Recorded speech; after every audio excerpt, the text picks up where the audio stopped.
اعوذ باللہ من الشیطان الرجیم بسم اللہ الرحمن الرحیم رب یسر ولا تعسر وتمم بالخیر وبک نستعین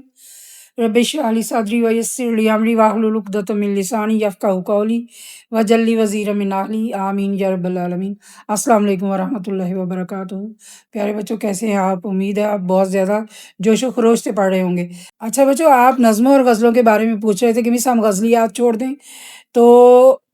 میں آپ کو یہی کہوں گی کہ ایک آپ طاہرانہ نظر اس پر ڈال لیں، تو آپ ضرور اس پر ایک بار سن لیں، آپ اس کو آپ ایک بار پڑھ لیں تو آپ کو وہ سمجھ آ جائے گی کہ آپ نے کیا سنا، کیا پڑھا، اور پھر آپ کے دل میں بھی رہ جائے گا۔ اگر آپ نے نہیں بھی کرنی غزلیات تو کوئی بات نہیں ہے، آپ نے نظمیں کرنی ہے، ہو سکتا ہے کہ جو نظمیں جن میں آپ کی دلچسپی نہ ہو، آپ نے وہ کام نہ کیا ہو یا دیکھا اندیکھا کر دیا ہو، تو آپ کو وہی کام آ جائے تو پھر آپ کیا کریں گے؟ اگر آپ نے کسی غزل میں دلچسپی لی ہوگی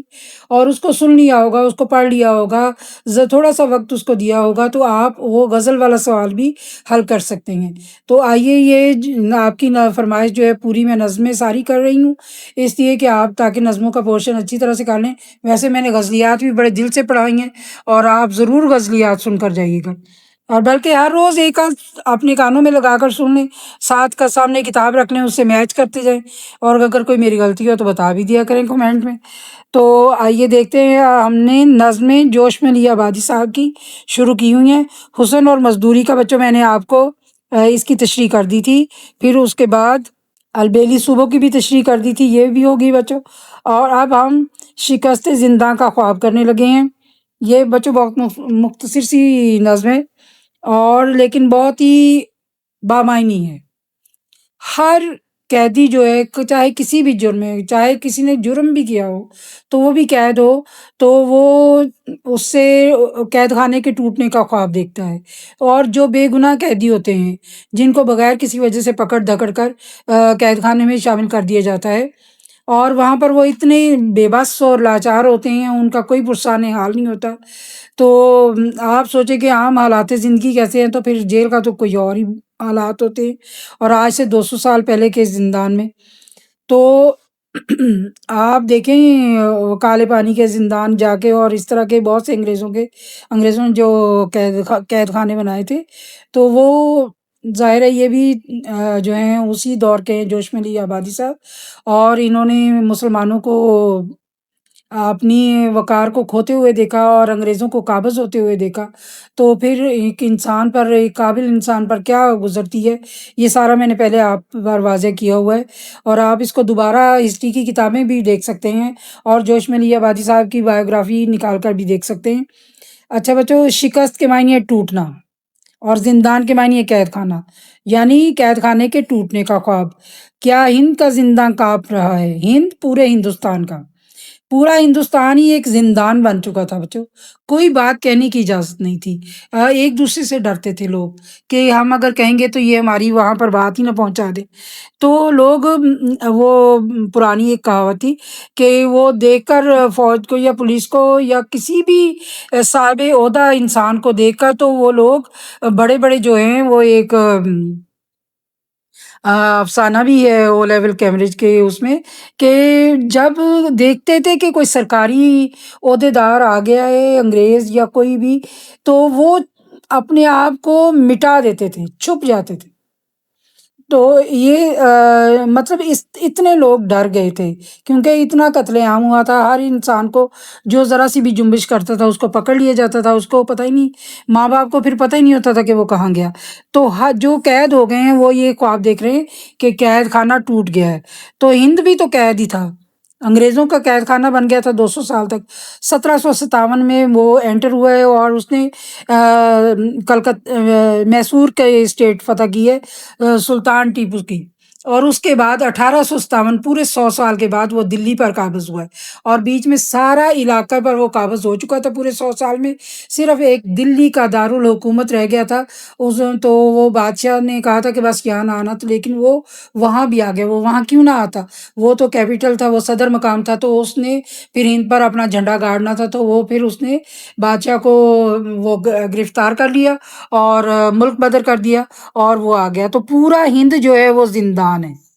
یعنی ہند کے معنی ہندوستان، کیا ہند کا زندہ کانپ رہا ہے، گونج رہی ہیں تکبیریں، یعنی اللہ اکبر کی صدائیں آ رہی ہیں، اور قید خانے جو ہیں پورا سے ہندوستان جو ہے وہ لرز رہا ہے۔ 1857 میں بھی ایک جنگ آزادی ہوئی تھی جس کو انگریز نے غدر کا نام دیا تھا، یعنی بغاوت، اور مسلمانوں نے اس کو جنگ آزادی کہا تھا کہ ہم ہر طرح سے لڑ کر ہم انگریز سے آزادی چھٹکارا حاصل کر لیں۔ تو مسلمانوں نے اسے جنگ آزادی، تو یہی وہ کہہ رہے ہیں کہ ہند کا جو انگریز نے ہند کو ایک قید خانہ بنا دیا ہے، وہ لرز رہا ہے، اب کمزور ہو رہا ہے۔ کیوں؟ اللہ اکبر کی صداؤں سے، اللہ اکبر کی آوازیں جو ہیں وہ چاروں طرف گونج رہی ہیں۔ اکتائے ہیں شاید کچھ قیدی اور توڑ رہے ہیں زنجیریں، یعنی تنگ آ گئے ہیں قیدی جو ہے، تنگ آ گئے ہیں۔ آخر کتنی مطلب جو قتل ہو گئے، جو سامنے قتل ہو رہے ہیں، مارے جا رہے ہیں، تو آپ چھپ چھپا رہے ہیں، لیکن آخر ہار کے آپ کو بھی کوئی نہ کوئی حرکت کرنی پڑے گی۔ تو کہتے ہیں کہ کچھ قیدی جو ہیں وہ اس زندگی سے بیزار ہو گئے ہیں، اکتا گئے ہیں کہ مرنا ہے تو مرے پھر، تو توڑ رہے ہیں زنجیریں، وہ زنجیریں توڑ کر بھاگنا چاہتے ہیں۔ دیواروں کے نیچے آ آ کر یوں دیواروں کے نیچے آ آ کر یوں جمع ہوئے ہیں زندانی، یعنی دیواروں قید خانے کے اندر سے باہر نکل کر جو اس کی سراؤنڈنگ ہے، اس کی دیوار ہے، جو اس کی حد بندی ہے، اس کے ساتھ آ کے قیدی لگ گئے ہیں دیواروں کے ساتھ۔ سینوں میں تلاطم بجلی کا، آنکھوں میں جھلکتی ہیں شمشیریں، یعنی وہ اکتا گئے ہیں اپنی زندگی سے، تو ان کی آنکھوں میں جو ہے وہ ایک بجلی سی کی سی چمک ہے، جیسے تلواریں چمک رہی ہوں کہ اگر لڑنا ہے مرنا ہے جو بھی ہے۔ اور سینوں میں تلاطم بجلی کا، یعنی بجلی جیسے چمک کر تو غائب ہو جاتی ہے، اسی طرح وہ جذبہ اور جوش کے اگر لڑنا ہے مرنا ہے، اس قید خانے سے نکلنا ہے ہم نے۔ تو یہ وہ بتا رہے ہیں کہ سینوں میں تلاطم بجلی کا، یعنی بجلی کی طرح ایک موجوں میں جیسے جوش آ جاتا ہے، اس طرح سے سینوں میں ایک بجلی سی چمک گئی ہے، اور آنکھوں سے تلواریں جو ہیں دکھائی دے رہی ہیں کہ اتنا جوش اور غصہ اور ولولہ ان میں پیدا ہو گیا۔ بھوکوں کی نظر میں بجلی ہے، توپوں کے دہانے ٹھنڈے ہیں،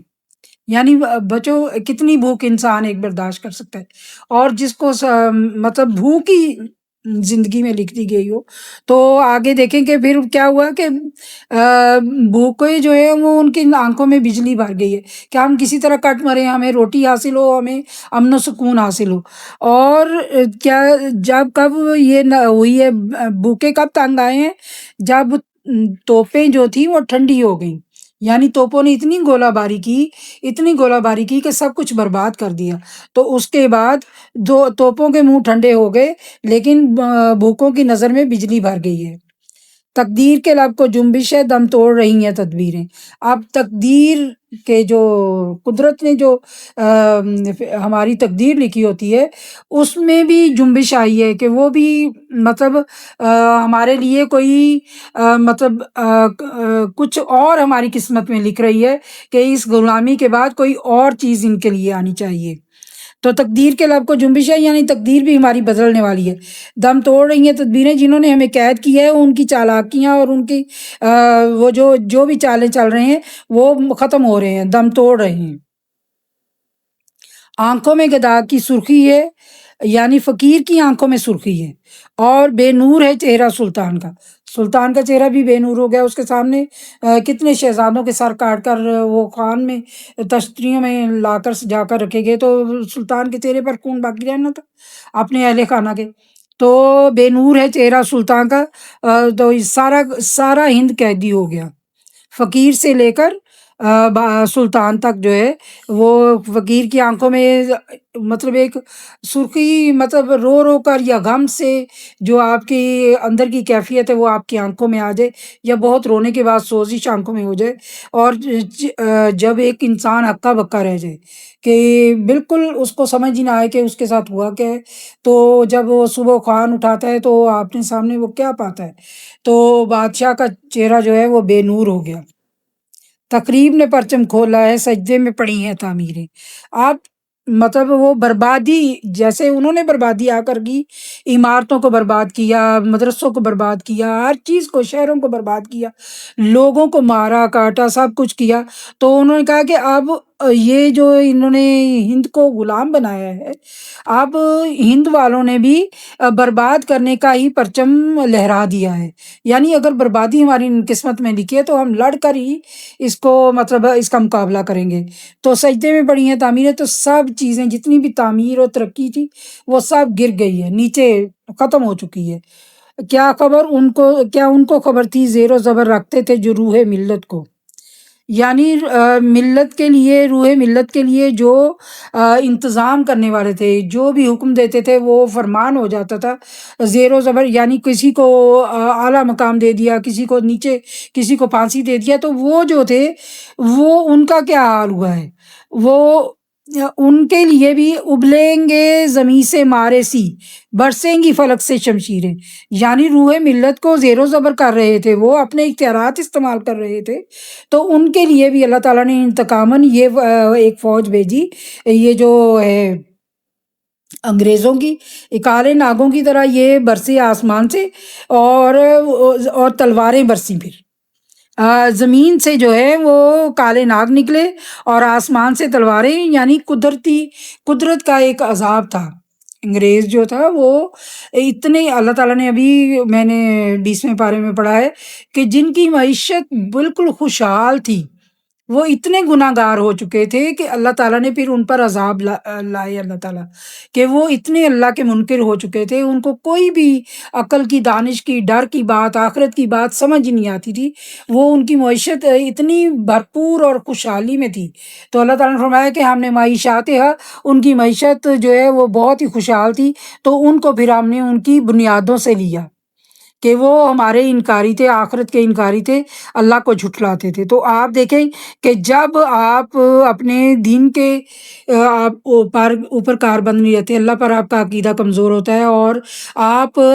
دنیا کا تو یہ سامان ہے، سونا چاندی ہیرے جواہرات یہ دنیا کا سامان ہے، اس کو ایک حد تک استعمال کرنے کی اجازت ہے، تو اگر اس کو سینت کے رکھیں گے اور کسی کے کام نہیں آنے دیں گے تو پھر کیا ہوگا، پھر اللہ کا عذاب آئے گا۔ تو اللہ تعالیٰ نے فرمایا کہ بڑی خوشحال معیشتیں ہم نے صرف اس لیے تباہ کر دی کہ وہ سب عیش میں پڑے ہوئے تھے۔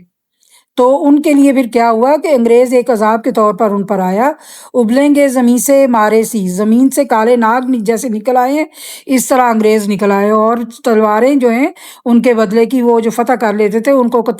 اس جگہ پر قتل عام کر دیتے تھے، تو پھر تلواریں برسنے لگتی تھی۔ اچھا، یہ جو روح ملت کو زیر و زبر رکھتے تھے، یعنی جو انتظام کیا کرتے تھے، ٹھیک ہے، کیا ان کو خبر تھی سینوں سے جو خون چرایا کرتے تھے، یعنی جس کو جو مرضی حکم دے دیا، مرنے کا دے دیا، پھینک دو، کاٹ دو، ایک روز اس بے رنگی سے جھلکیں گی ہزاروں تصویریں، یعنی وہ جو انہوں نے اپنی طرف سے تو صاف کر دیا، انگریز نے کہا تھا کہ اگر ہمیں پتہ ہوتا کہ ہم ایک ہندوستانی کو ماریں گے تو اتنے ہمارے انگیسٹ کھڑے ہو جائیں گے، تو ہم پہلا ہی ہندوستانی نہ مارتے، ہم ویسے ہی قابض ہونے کی کوشش کرتے بغیر مار کے۔ تو آپ سوچیں کہ جب خون بہایا جاتا ہے تو پھر اس کا بدلہ اللہ تعالیٰ نے یہ ایک ہے بھی کہ جب کوئی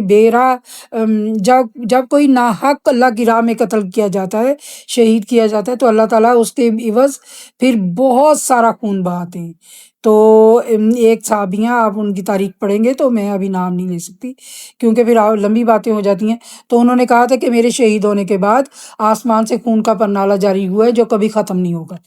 تو یہ آپ دیکھیں کہ واقعی کہیں خون خرابہ تھم رہا ہے، آپ دیکھیں۔ تو اسی طرح سے یہ جو یہاں پر بتا رہے ہیں کہ کچھ انگریزوں نے کچھ پہلے جو ہمارے صاحب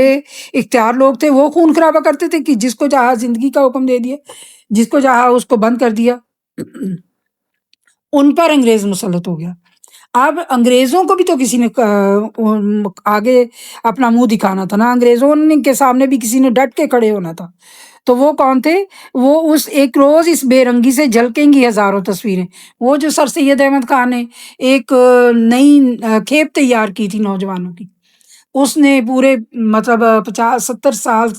کے اندر ایک نوجوان، 2-3 نسلیں نوجوان جو ہیں وہ تیار ہو کر وہ سمجھنے لگیں کہ خطہ زمین کو آزاد ہونا چاہیے، تو اس بے رنگی سے ہزاروں تصویریں جھلک پڑیں کیا ان کو خبر تھی ہونٹوں پر جو قفل لگایا کرتے تھے؟ یعنی قفل لگانا، ہونٹوں پر تالے لگے ہوئے تھے۔ اللہ تعالیٰ نے شفتین کہا ہے کہ دو ہونٹ جو باتیں کرتے ہیں، اللہ نے ان کی قسم کھائی ہے کہ یہ جو باتیں کرتے ہیں ہمارے فرشتے ان کو تحریر کرتے ہیں، تو انہی پر اگر تالا لگا دیا جائے۔ ایک روز اسی خاموشی سے ٹپ گئی دہتی تقریریں، تو جن پہ تالے لگے ہوئے تھے جن ہونٹوں پر،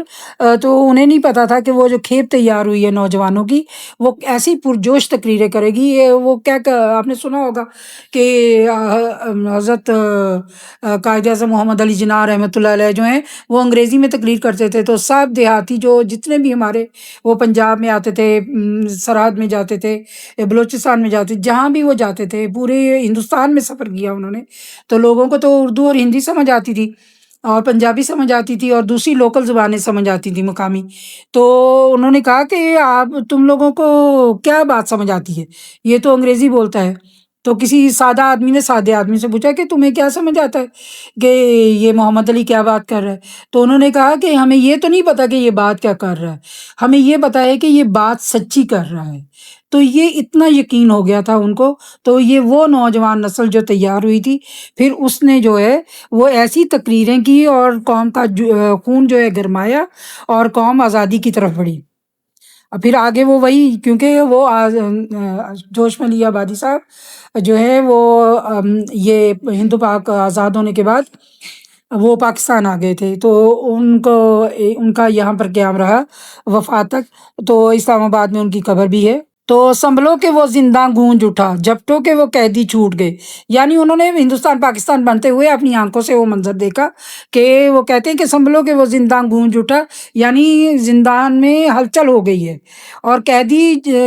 جو ہے وہ چھوٹ گئے ہیں۔ وہ زندان کے نگران کو متوجہ کر رہے ہیں کہ سنبھلو، تم جو پہرے لگا کر بیٹھے ہوئے تھے اور جھپٹو ان قیدیوں پر جو چھوٹ گئے ہیں تمہارے ہاتھ سے، دوڑو اور پکڑو، اٹھو کہ وہ بیٹھیں دیواریں، دوڑو کہ وہ ٹوٹی زنجیریں۔ دیواریں بیٹھ گئی ہیں، دیواریں گر گئی ہیں اور زنجیریں ٹوٹ گئی ہیں، اور وہ جو ہر قیدی شکست زندہ کا خواب دیکھتا ہے، یعنی کہ قید خانہ کبھی نہ کبھی تو ٹوٹ جائے گا، اس کی دیواریں کبھی نہ کبھی ڈھہ جائیں گی، تو وہ خواب پورا ہو گیا۔ انہوں نے اپنی آنکھوں سے ہندوستان اور پاکستان بنتا ہوا دیکھا۔ کہاں انہوں نے انگریز کی غلامی دیکھی تھی، تو وہ بہت ضعیف ہو گئے تھے، ادھر وہ ہجرت کر کے تشریف لائے تھے اور یہاں انہوں نے اپنے آخری زندگی کے ایام گزارے۔ تو یہ ان کا سارا پرجوش، ان کا جو ہے کلام وہ ہم تک پہنچا، اور کس قدر اوپر دیکھیں انہوں نے نیچر کے بارے میں کس قدر خوبصورت شاعری کی ہے، اور پھر اپنے وطن کی محبت کے بارے میں کتنی خوبصورت شاعری کی ہے۔ تو یہ تمام جو تخلیقی لوگ تھے